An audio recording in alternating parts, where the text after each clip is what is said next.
Hi, how is everyone? So I was just live talking to you about emotional inflammation and how it can impact egg quality. And now I'm back. I'm going to talk to you about this Simple Kneads gluten-free bread, which is amazing. And I'm going to bring on the CEO of the company.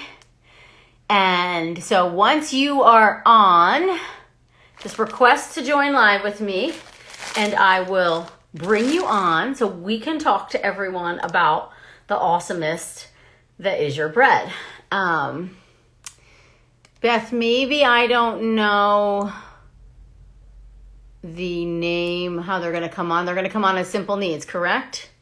Okay, don't see anybody on right now, so let's just give it a second, guys. But so I'll just talk briefly about the Simple Kneads while we wait.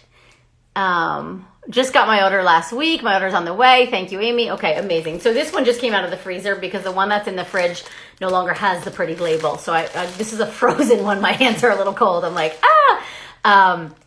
this is what I think, hands down, is the best gluten-free bread I have found. So it is, you can go to aimeeraupp.com/GF for gluten-free, GF bread. It's at Simple Kneads gluten-free, and I haven't seen them pop on yet. Okay, yeah, so just keep me posted. So it's naturally cultured sourdough gluten-free bread.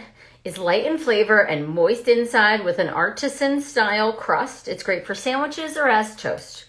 We only use certified or tested gluten-free flours in our baking facilities.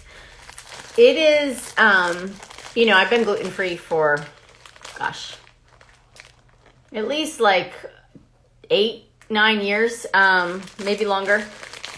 And, I've tried, I think, every single gluten-free bread that's out there. This is the best one I've ever found. And so we wanted to invite Simple Kneads to come on and do a live with me and talk about the awesomeness that is their bread. And, kind of why they created it and what it's all about. But you can order it online. I started ordering it during the beginning of COVID because you're not going out to the food store, and just was like, I saw it on Instagram and I was like, I'm going to try it. And you get like, it depends on what you want to order. You get it in a box. It comes frozen in a box of like 4 loaves. And then, so I keep 3 in the freezer. I defrost 1 in the fridge, and I use it for toast. I'll make it sandwiches. Like my little guy will eat it. My husband will even eat it. My husband won't touch most gluten-free bread because they fall apart. This one actually stays together. You can have it with sandwiches. You can have it with toast. So I'm a very big fan of it. And, I love the ingredients. So Beth, just keep me posted if they join because I don't see them right now. But the ingredients on this one: water, millet flour, sorghum flour, teff flour, buckwheat flour, quinoa flour, psyllium seed husk powder, expeller pressed sunflower seed oil, raisin juice, flax meal, sea salt, sunflower seeds. Certified organic ingredients. And what is it? 1 slice is 90 calories, 3 grams of protein, guys, less than 1 gram of sugar. I mean, it really is the way to go. And it's not perfect for if someone are doing AIP, then obviously you're avoiding the grains, a lot of people, but it's great if you've already done the AIP elimination diet. Oh, here we go. So gluten-free Simple Kneads has joined. So let me wave at them and just click the request to join Aimee live button, and then I'll bring you on. This is exciting. So I'm just sitting here telling everybody about your bread, Simple Kneads, and how much I love it and why I use it. So all you have to do now is join, request to join me. Yeah, I know. So you have to hit the button that says request to join Aimee live. I'll actually send it to you. It's fine. There we go. Let's see if that works. Hi, how are you? Very good. That is good. Nice to meet you this way. Indeed. All right. So I've been on raving about your bread. This one just came out of the freezer because the one that's in the fridge, I don't have the label in there anymore, and I wanted to show the label. But I want you to introduce yourself to everyone here because people are tuning in, and a lot of people that work with me or follow me are very keen on like the gluten-free lifestyle, and most of us have tried like the crappy gluten-free breads, and yours is really good, so I like to brag about it.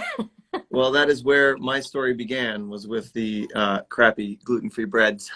My son, when he was 2, he discovered he was gluten intolerant, and there was just, like you said, absolutely nothing on the market that was either acceptable from a taste or performance, or especially from a health perspective. Nutrition was just completely lacking. They make 100%. them out of empty carbohydrates, just like 4 or 5 different types of starches. They throw xanthan gum in there, and soy flour. It's got rice in it. Often it has soy in it, so those are other allergens. And I just said, you got to be kidding me. There's got to be something else, and there wasn't. So I have a background with working with a naturopathic doctor, actually building meal plans for his patients who were pan-allergic. So Wow. I actually, so it's not a formal education, but it was on the job training, if you will. I tutored under him. And so I took the time in my house to try to bring bread back into our home, which was a huge lack, because when we discovered he couldn't handle it, we just cut it out from the house, because the cross-contamination and everything. Even if the toaster had some gluten on it, he would have a flare up. No, it's not worth it, right? So we just cut it out. But anyways, it took me several months of going Thomas Edison on it to come up with our first formula that was 100% whole grains. I'm really a huge proponent of fermented foods. Yeah, the sourdough part is what really attracted me to it. I was like, oh, this is where it's at. Yeah.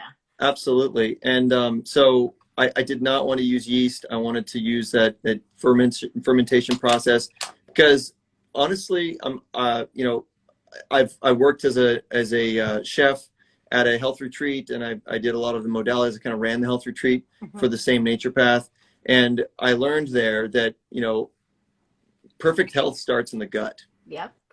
And when we're feeding the gut all of these processed carbohydrates, they just turn into sugars quickly, cause fermentation, the wrong kind in the gut, feed the wrong kind of bacteria in our gut. And then those modern yeasts also are not healthy for us, versus the natural symbiosis that you find in a sourdough culture that's actually incredibly helpful for you. And so all those things combined, I got rid of all the starches. There's no eggs. It's all vegan. Yeah. And it's top 9 allergen free, actually. Yeah, I read everybody the ingredients before you came on. Of this one, this is the, what's the brand of, what's the one of this one? It's just the sourdough. Yeah, the sourdough. Yeah, so ultimately my focus was, I didn't want it to be a sacrifice in taste and texture, obviously, but I wanted to build a product that was nutritious. Yeah. So nutrition is the foundation of everything we do here. And I love the protein source in here too, right? This one slice has 3 grams of protein. I mean, I think that's great, especially for the kiddos. Like I was saying before you came on, I'm the main gluten-free one in the house. My son doesn't, he has an intolerance to it. He'll get constipated if he eats too much of it. I'm super conscious that any of the grains that we have are organic and fermented or sprouted. And this bread, my husband and my son will eat, and they'll eat sandwiches on it. And, and it's because normally my husband's like, don't feed me that cardboard shit. I'm not eating it. Yeah. And then also we can't do soy. I cannot do soy. And so most of the gluten-free breads have soy, or just like you said, they just have other crap, and there's no nutrition in it. Whereas no nutrition. When I found you guys, I was like, oh my gosh, this is the bomb. Yeah. This is what I was looking for. So you can also see the carbs to fiber ratio is close to that 5-to-1, which is what's recommended. And, right. 16-to-3. Okay. Perfect. Yeah. So it's really great fiber to carb ratio, really great protein to carb ratio, especially for bread. No sugar, right? No sugars added. That's right. And if you go pick up any grocery store bread on the market and look at the carbs to the fiber ratio, it's going to be 16-to-1. Wow. It's ridiculous. So we actually excel. I think we're one of the best, maybe right on par or with the Ezekiel breads. Yeah, well, that's it. So, because I have a lot of girls, or, so my thing is I mainly help with women, and we're reducing inflammation to help them conceive. I think that's me in a nutshell, if you will. But nutrient dense, like making good, healthy, quality babies. That's my goal. And Absolutely. and so some people can do gluten, but I'll still say it has to be fermented or sprouted. So a good quality sourdough, like you could make your own. Here's some good recipes. But the Ezekiel works for a lot of people. But then most people have, even if they have Hashimoto's, which is like a thyroid autoimmune condition, they can't do the gluten either. So, and it's astonishing how many girls that have trouble conceiving have celiac and or Hashimoto's. It's absolutely astonishing. And then endometriosis, which is another inflammatory condition. So we pull gluten and dairy in all those cases. And so to have a really good quality, like well-made, nutrient-dense bread for them is like, because that's what everybody misses. They're like, I just want a really good piece of bread with like my eggs in the morning, So my focus was to create a product that wasn't just for the celiacs, who are medically required to be gluten-free. I wanted it to basically be a product that was good for everybody. Yeah. And delicious on its own, standing on its own feet. That's not a punishment for those who have to be gluten-free. That's it. Yeah. Nutrition, in fact, it's so much not a punishment. I'm not gluten-free and I don't eat any other bread. I love my bread so much. I eat it every single day, almost every meal. Yeah. So I wanted to, on the fertility issue, I saw that about your account kind of after I committed to this. I heard about you from my my director of brand ambassadors. But our director of brand development is here today, and I'd really love to introduce you to her, if I could. Yeah. Her name is Sandy Workman, and she herself had a battle with fertility, and she has a word to say about it. And one of the reasons she works for us is how fundamental our product is in her own health struggle. That's amazing. Yeah, absolutely. So do we take her on? I don't know how to do that. Or is she here? I could just, she's here in the room with me. Yeah. We can sit here. Yeah. Come on. I want to hear about how you won your battle. Or are winning it. How about that? Hi. Hi, Aimee. How are you? It's nice to meet you. Nice to meet you. Yes. And curious, where are you from? Where are you located? I'm in Weston, Connecticut, but I was in New York City for many years. We moved up here about 3 years ago. Yeah. Okay. And my clinical practice is in New York City, and then now in Connecticut as well. Okay. All right. Well, I'm pretty new to North Carolina. We came here a year ago from Alaska. So wow. Okay. So this is all new country to me. I'm really loving the East Coast, but thank you for allowing me to come on. Because of my past with severe hormonal imbalances, Tristan asked me if I could share a little bit of the things that I went through and the answers I got. And anyways, my situation is a bit more extreme than most people. Just to give you an idea, I got my menstrual cycle when I was 32 years old. So it was a pretty extreme situation. I did a lot of things. I even went the medical route at one point because I was so desperate. I was raised on a primarily plant-based diet from birth. Okay. But in my late teens, early 20s, I went the medical route, and they put me on different drugs. And what ended up happening, actually, the main thing was the estrogen. Yeah. And it was. So was it hypothalamic amenorrhea? Is that what the diagnosis was, or? No, they didn't have a diagnosis. Strangely enough, they didn't know what was wrong. Wow. And they just started experimenting. And after just about 2 pills, birth control, actually, they started with, and just after 2 days of taking, I started having facial hair, hair where I never had hair. It was horrifying. It was a nightmare. And so anyways, I mean, just to skip all the details, our bodies, as you know, function holistically. Yeah. And so it's not just one thing that's going to work. It's a whole package. The whole package. And as I said, I was primarily raised on a plant-based diet, and through my experience and journey to healing, I personally found that you can be eating and drinking all of these wonderful things, and your body's not absorbing any of it. 100%, 100%. Right. That's where it starts in the gut, like Tristan said. You know, it really starts in the gut. Yeah. Yes. And so, you can't out supplement a shitty diet is one thing I say. You yeah, actually, you know, and even if you have a real compromised gut, that it kind of doesn't matter. You have to go in and repair the gut lining basically and reduce it. that's right. Yeah.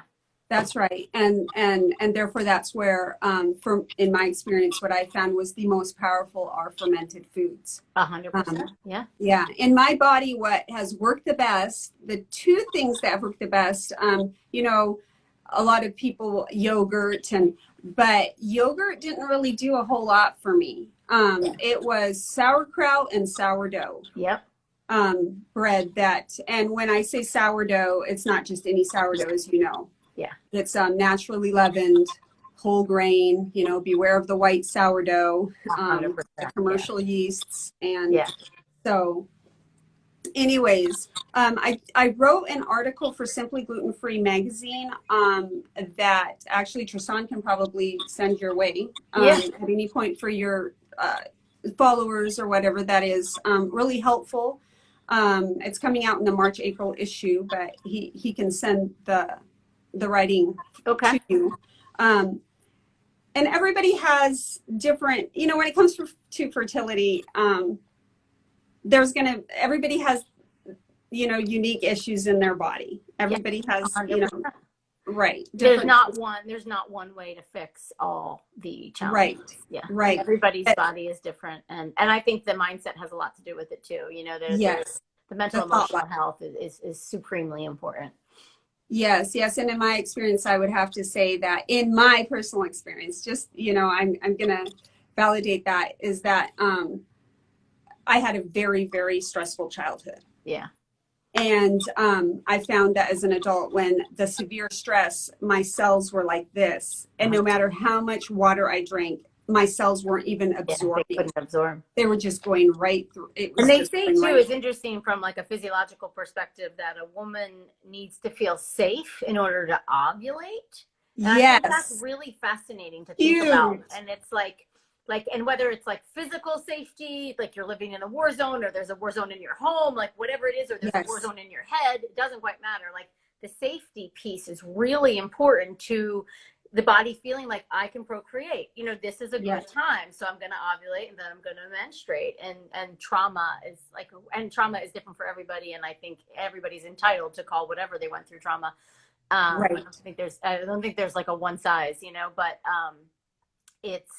it really impacts our hormones and our ability to, you know, just like, I think, feel safe. And then even I think for a woman to really like step into her truth and her power, which is her feminine side, which does allow then her hormones to do all the things that they're meant to do. Right. Right. Right. And so I would actually say, in my experience, like you're saying, is so right on, that emotional health was the biggest thing for me, because I was getting in all the nutrition all my life. I mean, I was getting in great nutrition. I lived in Alaska in the mountains. I was getting great pure air. And I was, you know, we had well water, and it was wonderful. Best tasting water I've ever had. You know, exercise. But sometimes it doesn't matter. It's like, right. I see that too, where they're checking all the boxes. I'm doing this, I'm taking this supplement, I'm eating this, I'm doing this, I'm sleeping enough. And there's this other layer. Yeah. Right. And so that was so great. And so you work with Simple Kneads now, which sounds like a dream job for you too. Yes, it's been wonderful. Yeah. It's been wonderful because, I mean, for a lot of whole different reasons, but my passion is health. Yeah. And this is hands down the most nutritious gluten-free bread on the planet. Yeah, and I'm not saying that because I work, you know, my husband is severely gluten intolerant. He gets severe symptoms. Wow. I mean, they're pretty bad whenever he's not celiac. Right. Yeah. Same with me. But I'm we not thought, celiac, but I have terrible reaction. Yeah. I'm in the same right, boat. Yeah. Yeah. right. And so it's been a tremendous answer to our health challenges. That's so, Yes, it's been so good. awesome. And it's a mission of love. Like it sounds like, you know, Tristan just wanted to. We So it lost you. sounds like a mission of love too, which I'm all about supporting love-based businesses. Did you lose me? I'm Yes, back. Am I back? Yeah. yes. Okay. Yeah, but it's a business built on love and purpose, and that's so beautiful. And yeah, I'm so grateful I found you guys and that I can be there to support your company growing and you reaching more people. So I thank you for all that you're doing and for this nutritious yumminess that we get to eat every day. So keep it up. Yes. Awesome, awesome. And if Cool. you guys want to check out the bread, that is awesome. Go to aimeeraupp.com/gfbread and you too can get, you know, I always get like the box of 4, kind of lasts me the month. I love that. I put 3 in the freezer, 1 in the fridge, and we just kind of pull as we need. But anything else, Tristan, you know, that you want everyone to know or? I can't believe it takes you so long to eat a loaf of bread. I eat like 1 slice a day, I suppose. And then my little guy probably 2. Oh, So I man. guess, yeah. So Maybe for it's four in a month, I think that's pretty decent. Yeah. I don't do well on too many grains. That's me too. Even if they're fermented, like I've just figured out my body. My little totally. guy is fine. So he'll have a sandwich a day. Yeah. And my husband and I probably have a slice in the morning with our eggs. And sometimes Yeah. there's more. You never know, you know. The yeah, the thing that I didn't like the most about the other gluten-free breads is the fact that they would get soggy Yeah. if you put any kind of like a tomato sandwich or you tried to do a melt or anything like that. It was just absolutely terrible. It would fall apart. And our product doesn't do that at all because it's not built on starch. Yeah. So Yeah, I just something wanted, else. something interesting in my research on sourdough and everything was, I don't know if you've heard of Jacques de Langer. I don't even know if I'm pronouncing that right because he's French. He was the founder of Celtic Salt Company and expert French baker. Yeah. But he has a ton to say on naturally leavened bread, on sourdough. That I'll have to look them up and look into that. Absolutely. Yeah. yes, it's awesome information. And something that really hit me was he shares how actually yeast was introduced in Louis XIV's court and how immediately people began to get sicknesses. Wow. And so they connected it to the yeast, and so they got rid of it. And did you ever hear of the Weston A. Price organization and Thomas Cowan? He's like he's an oncologist that actually works with them, but he's huge into like nutrient dense diets, ancestral diet, that kind of thing. But he showed me a graph once of when we started processing our grains and that the spike in all illnesses, but mainly in cancer, and just like the processing of the grains and what we were doing to them. So I mean, that kind of along the same lines. It was just it was fascinating to me to see. Yeah. There's a lady named Melissa Richards. She wrote a book called Baking with Natural Yeast, and she mentions in there that she mentions in there that in the 1980s, when rapid rice yeast came into the picture, that so did celiac, gluten intolerances, acid reflux, heartburn, constipation, a whole bunch of things came in right at the same time. And it's interesting that because I'm the director of customer service, one thing that we get all the time is emails from diabetics, just all sorts of people, with health challenges that say that their symptoms began to go away as they switched to naturally leavened bread. It's amazing. So that's been pretty amazing. Yeah, that is amazing. I love it. Yeah, and even my husband, his testimony is pretty powerful because he had massive symptoms, and as he switched over to the sourdough bread, his symptoms have just dissipated. That's amazing. So yeah. Well, I'm gonna wrap this up because I actually have to go to my own appointment. But I loved having you guys here, and we should, we'll continue this conversation and continue to support you guys and talk about this yummy, delicious, nutrient dense, real food bread. So thank you so much for the work that you do. And you guys go check it out. aimeeraupp.com/gfbread. And thank you guys so much. I'll talk to you all soon. Okay. You're All right, Aimee. welcome. Nice to meet Bye. you. Thank you.